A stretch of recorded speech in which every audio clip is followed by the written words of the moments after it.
Get you one at it again. Replacing hub bearings. This time it's in an '02 Tahoe. Let me show you what's going on. See this?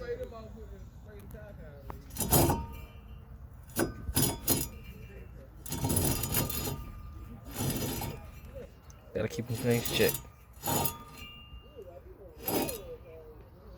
So I'm about to get these 3 bolts broke right here and pull it on off and replace it with the new. Alright folks, now see I got the new bearing in. You won't hear anything. Oh. So now I done torque them down. Now I gotta just put everything back together and be finished with this side. On this driver side, get away from that.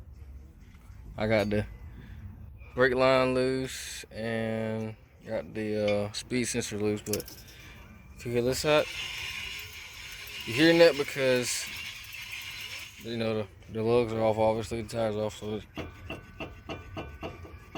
that's just the rotor moving. But this bearing, you can barely hear a little ticking. So it's better than the other side, but we still gonna replace it also. Because why just do one when you can do both and be, you know, safer.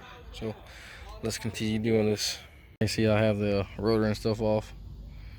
And you can watch this. Listen, just listen. So eventually it's gonna get like the other side.